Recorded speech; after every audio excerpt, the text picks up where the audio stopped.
Olá. Com as recentes manifestações populares, a reforma política voltou à pauta do Congresso Nacional. Estamos aproveitando esta nova conjuntura para aprofundar o debate sobre o tema, procurando saber o que pensam os senadores sobre este assunto tão importante para a sociedade brasileira. Hoje eu vou entrevistar o senador José Agripino Maia, do DEM do Rio Grande do Norte. Senador, primeiro falou-se em Assembleia Constituinte exclusiva, depois falou-se em pacto, depois falou-se em plebiscito. Como é que o senhor e o DEM, partido que o senhor inclusive preside e lidera aqui no Senado, tem se posicionado nessa questão da reforma política? Da reforma política ou do plebiscito e da Constituinte? Pois então. Nós vamos por partes. A reforma política é uma coisa que se impõe, porque, na minha opinião, a população que anda inquieta e com toda razão, ela dá demonstrações claras de que não está satisfeita com a democracia representativa. Ela não está satisfeita com os seus eleitos, sejam governadores, eventualmente, prefeitos, eventualmente, deputados, senadores. Há uma crise de representatividade.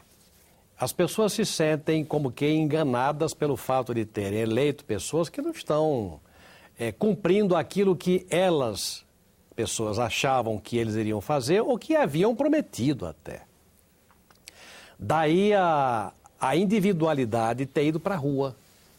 É um fenômeno novo, onde as frustrações individuais foram articuladas pelas redes sociais, mas as pessoas foram para a rua motivadas pelas mais diversas razões, mas fundamentalmente por razões de frustração de representatividade. As pessoas não se sentem representadas pelo governador A, pelo prefeito B, pelo deputado A, pelo senador C.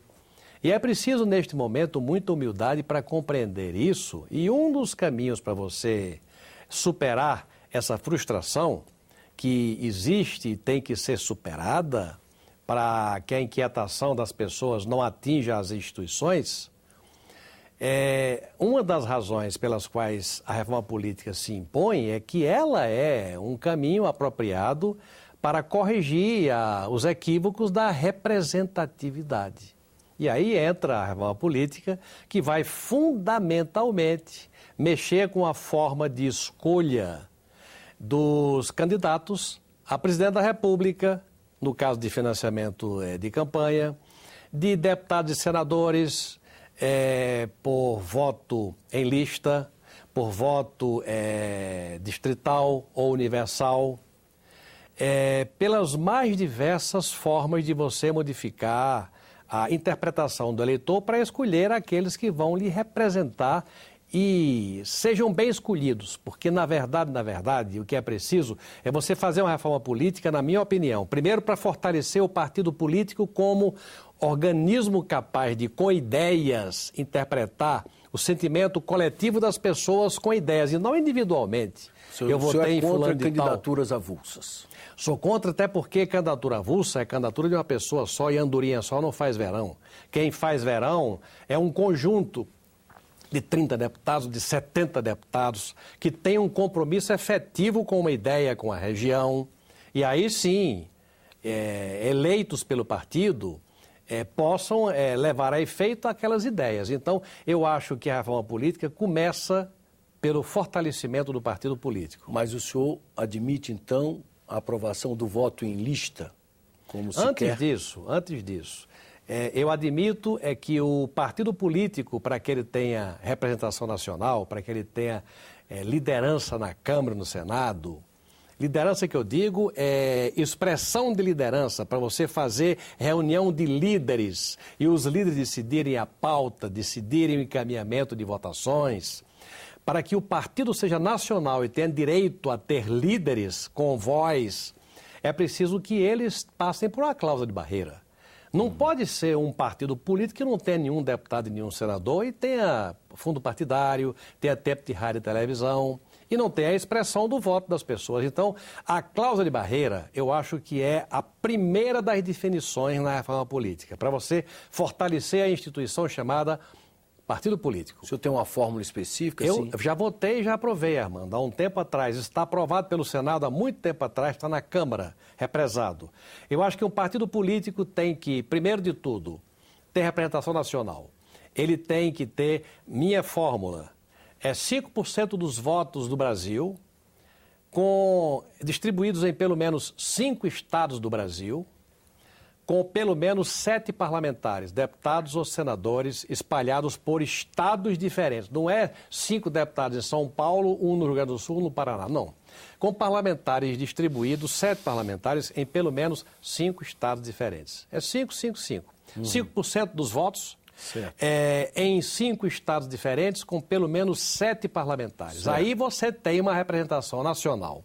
E você tem, através desses parlamentares, na Câmara e no Senado, o compromisso com ideias. Um partido político tem que ter compromisso com ideias, seja de centro, de direita ou de esquerda.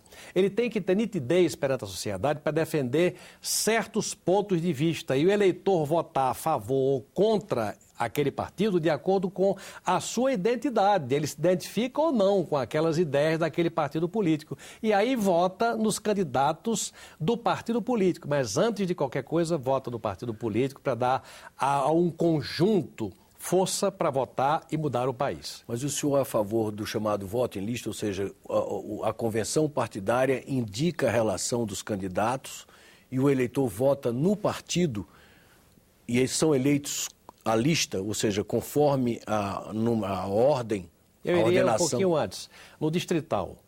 O voto distrital é misto. Misto. O que é o voto distrital misto? E aí eu remeto à questão do plebiscito, do referendo. Será que aqueles que estão nos vendo e nos ouvindo sabem o que é voto distrital misto? Até eu, que essa é a minha praia, preciso me aprofundar melhor para ver exatamente o que é o voto distrital puro ou voto distrital misto, para poder opinar. Você imagina fazer um plebiscito para dizer às pessoas, você é a favor do voto distrital ou você é a favor do voto em lista?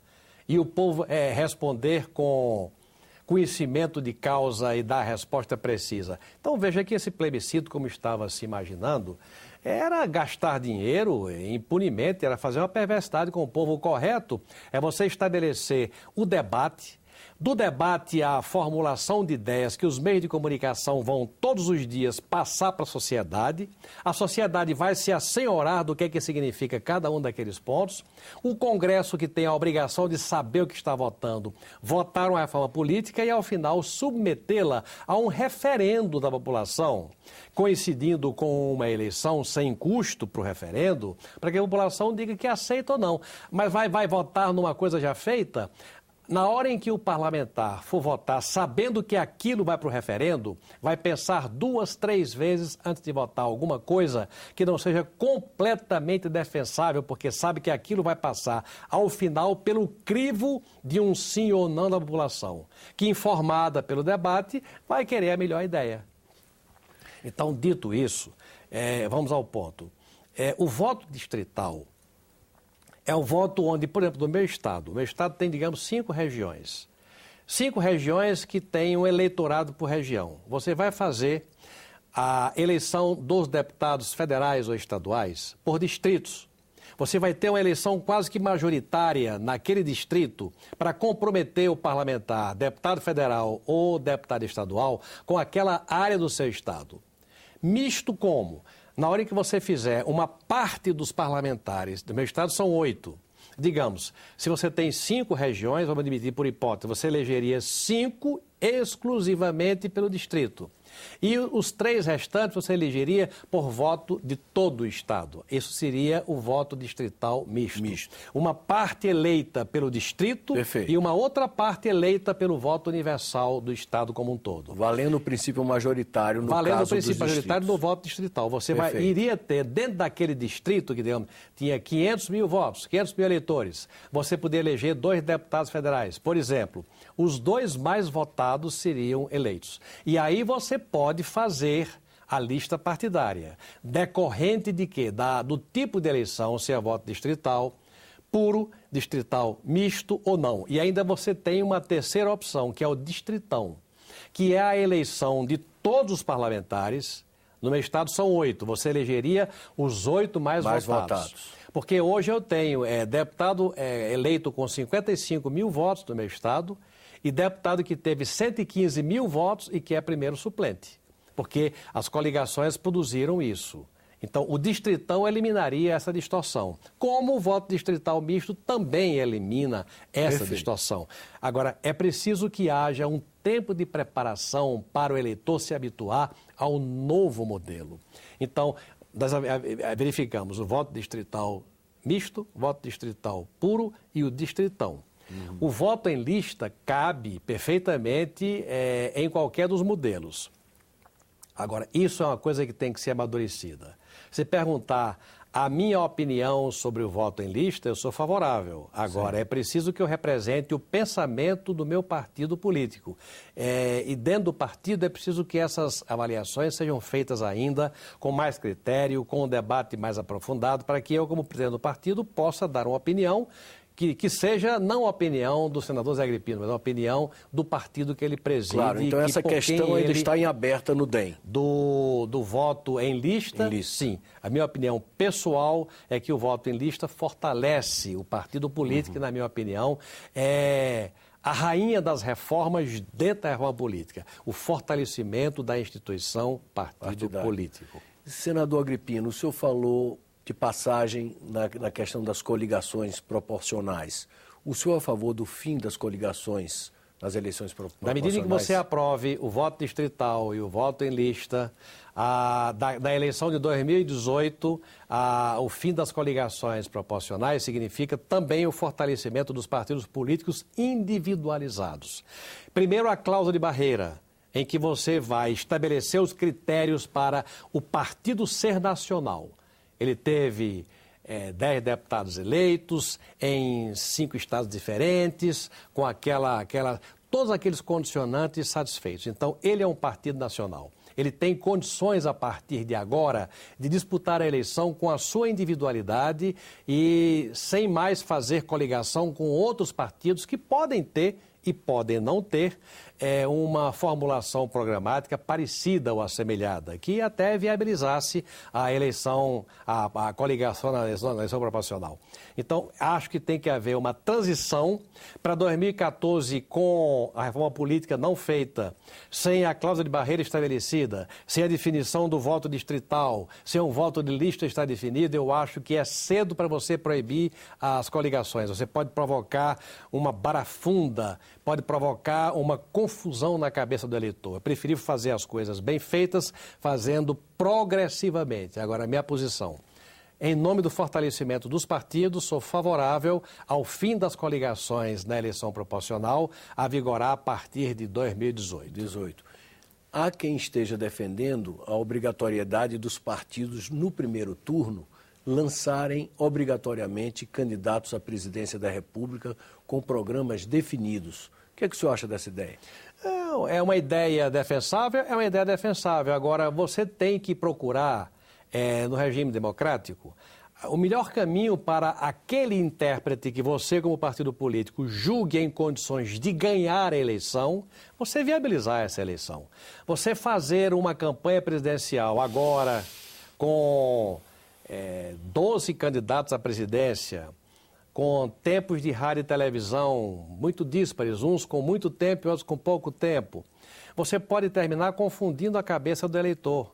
E você ter candidatos até com boa intenção, mas com pouco tempo de rádio e televisão, que não se viabilizam. Eu acho que para as próximas etapas, a perspectiva de alianças Como existe nos próprios Estados Unidos, onde você tem basicamente dois partidos políticos, o Partido Republicano e o Partido Democrata, você tem alianças com partidos menores para você viabilizar a eleição. Você facilitar a eleição daquele intérprete que você julga melhor apetrechado para resolver os problemas do país e responder com honestidade e com sinceridade às aspirações do eleitor.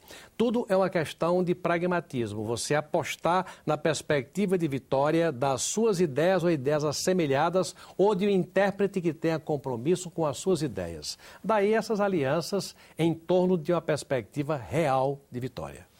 Quanto à coincidência das eleições, o senhor é favorável que haja um processo que no transcurso próximo haja uma coincidência de todas as eleições? Eu acho que sim. Eu já disputei, eu fui prefeito de Natal, depois fui eleito governador, depois fui eleito senador, depois voltei a ser eleito governador, depois fui eleito senador e eleito senador. Então eu disputei não sei quantas eleições majoritárias.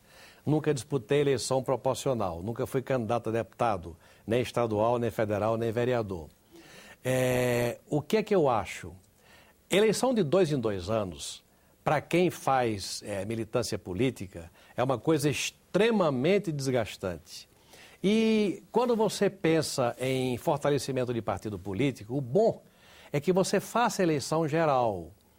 De vereadores de um partido, de deputados estaduais de um partido, de prefeitos de um partido, de candidatos a deputado federal e senadores de um partido, governadores e presidente da República. Isso dá consistência à disputa, desde o plano nacional até o plano municipal. Agora, para você fazer isso, você tem que fazer a coincidência de mandatos, porque hoje você tem eleição de 2 em 2 anos para prefeito, vereador, basicamente no momento, e num outro momento, presidente da República, governadores, senadores e deputados federais. Com mandatos que não coincidem. Era preciso que você mexesse com ou encurtamento de mandato ou com alongamento de mandato. Qualquer das duas hipóteses é altamente polêmica e nitroglicerina pura. Você falar em alongar mandato significa uma espécie de regime de exceção. E você cortar mandato significa você cortar direito adquirido por resultado de urna. Vá resolver este assunto.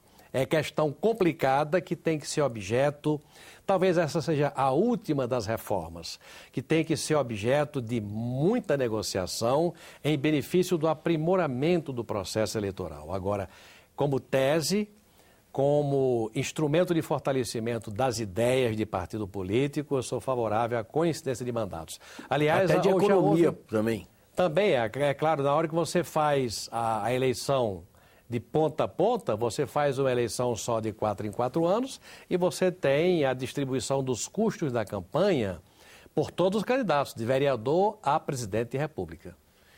Proibição de reeleição para mandatos do Executivo com ampliação do mandato de 4 para 5 anos ou para 6 anos, como alguns querem. Vamos ficar aqui na proibição de reeleição. Eu sou completamente favorável a proibir a reeleição. Eu acho que uma tese que está muito falada é o alongamento do mandato para 5 anos, com a proibição da reeleição. Eu acho que o mandato de 4 anos é um mandato que não dá ao eleito a completa condição dele realizar os seus projetos. O mandato de 5 anos é um mandato mais apropriado ao modelo de mandato sem reeleição. Eu acho que a reeleição, e isso a prática está mostrando, enseja o acúmulo de vícios, os vícios vão se acumulando, a corrupção vai sendo tolerada dentro da estrutura de governo, as pessoas passam a se sentir proprietárias do Estado.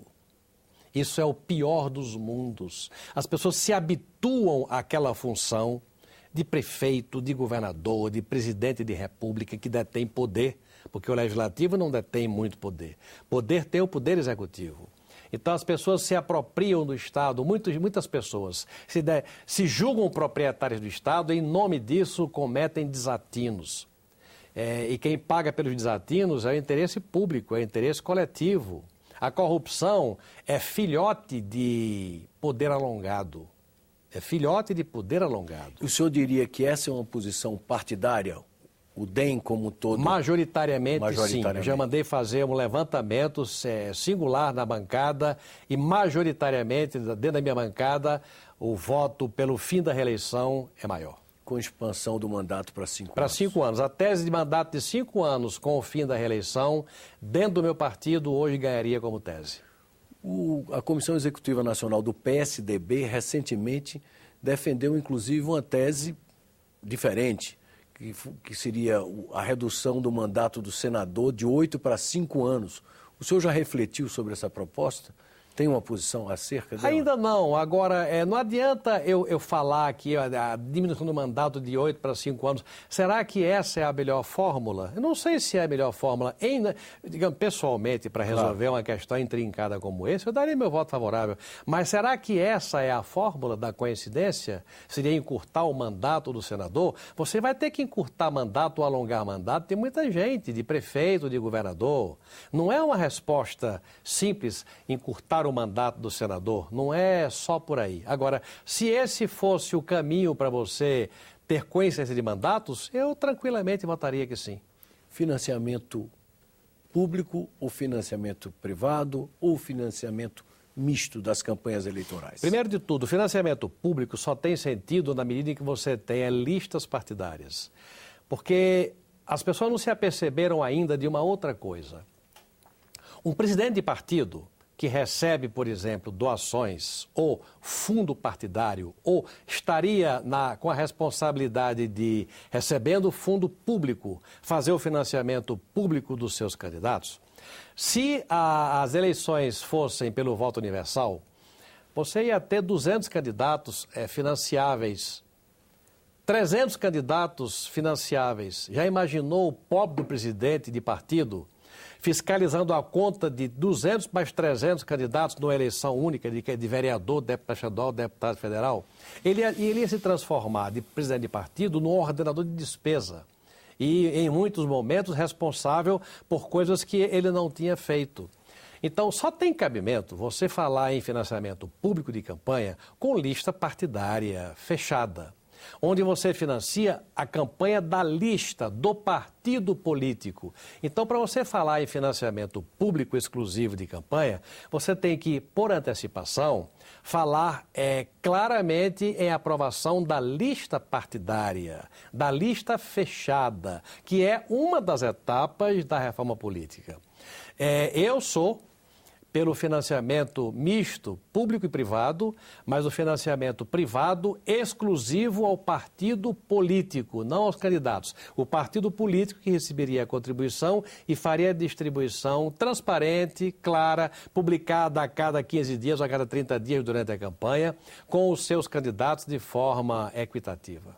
O que o senhor acha da ideia de vedar às empresas a possibilidade de doação, permitindo apenas a doação do particular, da pessoa física, fixado num determinado limite? Sou contra. Não, isso não tem sentido. Isso é universal. Em qualquer país democrático do mundo é lícito a doação de campanha. O que tem que ser é lícito e transparente.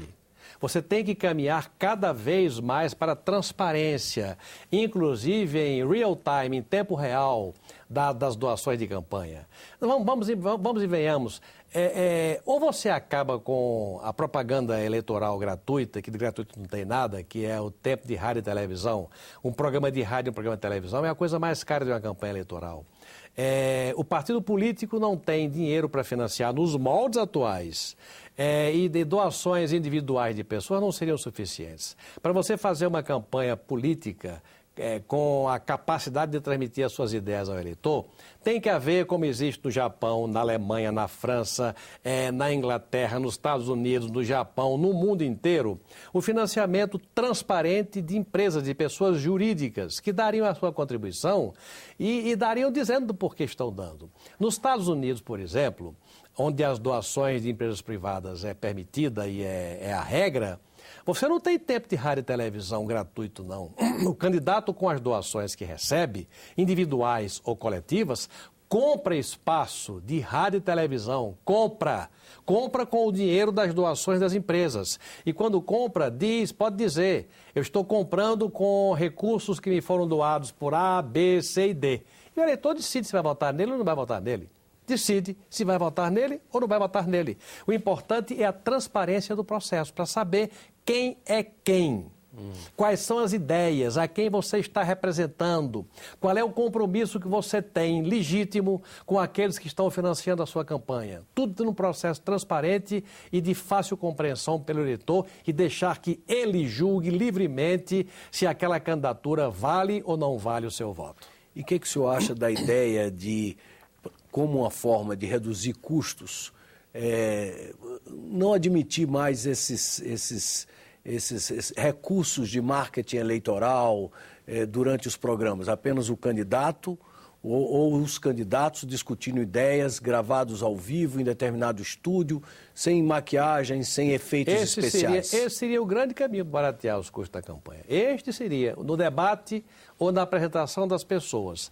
A minha dúvida é qual seria o nível de interesse do eleitor em ver só aquilo. Mas é uma etapa que eu acho que deve ser perseguida. E aí sim você poderia, na medida que você mudasse o sistema das campanhas eleitorais, onde o marketing pudesse ser liberado, que é o maior custo de campanha, na medida que você promovesse uma campanha de debates ou de exposição das pessoas, onde as pessoas tivessem real interesse em ouvir, porque isso é uma coisa que tem que ser avaliada.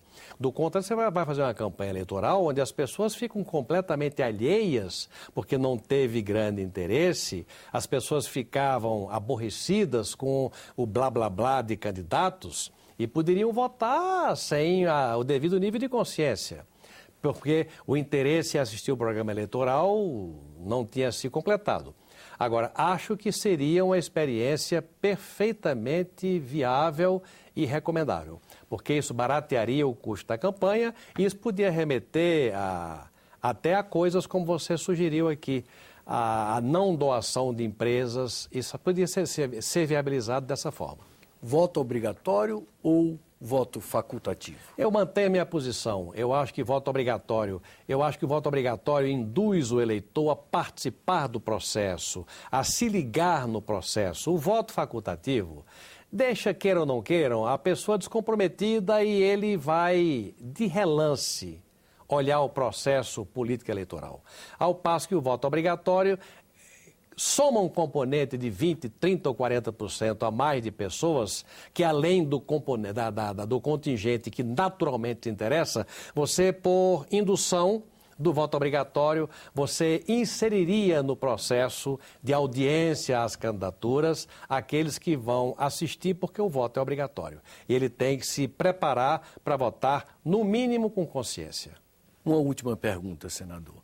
Essas recentes manifestações populares contaram com a participação muito intensa dos jovens, a juventude brasileira. Nesse mundo globalizado, o senhor admite novas formas de participação popular? Digamos, como incrementar a chamada democracia direta? O senhor pensou sobre isso? Primeiro, uma observação sobre esse caso. É preciso que se faça uma reflexão. Se você observar as charges, as manifestações espontâneas colocadas no Facebook, nas redes sociais, elas são de uma inteligência, de uma argúcia e de uma capacidade de percepção do que está certo e do que está errado absolutamente incrível. Esta é a sociedade, sejam jovens, sejam médios, sejam velhos que estão lá por trás da rede social. Essa é uma percepção que tem que ser apreciada, refletida e considerada. Porque essa é a inteligência da população brasileira que está se manifestando e está indo para as ruas manifestar a sua insatisfação. O que é preciso é que haja uma sintonia entre aqueles que se submetem ao voto popular e essas insatisfações todas, a essa capacidade de raciocinar que as redes sociais, pelas suas charges, pela forma de reagir às denúncias do mal feito, estão apresentando, estão exibindo. É preciso a humildade da classe política para entender, se quiser ser político, se submeter a isso daí. E para a vida pública, se estiver realmente com o espírito público disposto a ser intérprete da solução dos problemas que o povo está mostrando. Ou no compromisso da campanha, ou naquilo que as redes sociais, que são um fenômeno recente, estão ensejando ser mostrado, ser exibido. E que está sendo exibido para ser considerado. E quem não considerar vai pagar um preço muito alto, porque pode se submeter à vaia continuada no meio da rua. Quem está na chuva é para se molhar. E quem está na vida pública tem que ter uma consciência na vida pública para servir. E servir significa a capacidade de ouvir, com humildade e com espírito público. Senador, muito obrigado pela entrevista. Foi um grande prazer. Vocês acabam de ouvir uma entrevista com o senador Agripino Maia, do DEM do Rio Grande do Norte. Eu queria lembrar aqueles que quiserem encaminhar sugestões, comentários ou críticas, que podem fazê-lo via telefone, ligando no número 0800 61 2211 ou através do nosso portal na internet, no endereço www.senado.leg.br/TV. Até um próximo Cidadania, aqui na TV Senado.